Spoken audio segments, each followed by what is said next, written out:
என்னன்னா, இவன் நீங்கலாம் இவனுங்கலாம் காலேஜ் மேட்ஸ். இவன் சீட்டான்ற நாங்க 5 கேரக்டர். பேர் இருக்கோம். அவங்க 5 பேர் ரியல் வந்து லைஃப்ல. கிளாஸ்மேட்ஸ். ஓகே. Actual friends. இவங்கலாம் தெரியும். எனக்கு தெரிஞ்சு அவங்களுக்கும் தெரியும்னு நெனைக்கிறேன். நான் வந்து அவன வந்து ஃபர்ஸ்ட் அந்த ஆக்டிங் வொர்க் ஷாப் ஒண்ணு பண்ணான். அங்க தான் மீட் பண்ணேன். எனக்கு அப்பயும் தெரியாது. எனக்கு அது ஓகே ஆகி அவன் ப்ராஜெக்ட் கூட அவன் கூட பழகும்போது எதுவுமே எனக்கு தெரியாது.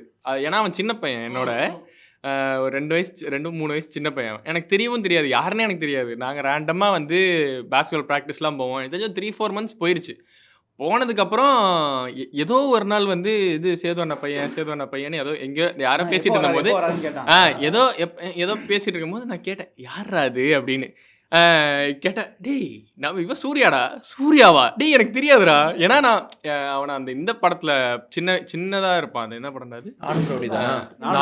சிந்துபாத் நானும் ரவுடிதான்ல அப்ப பார்த்து எனக்கு ஸ்ட்ரைக்கே ஆகல. ஏன்னா அவன் அந்த மாதிரி காமிச்சிக்கவும் மாட்டான். அந்த மாதிரி இருந்ததும் கிடையாது. ஸோ ரொம்ப ஈஸியா ஜெல்லும் ஆயிடுவான். ரொம்ப ஈஸி டு பிளெண்டும் கூட அவன்.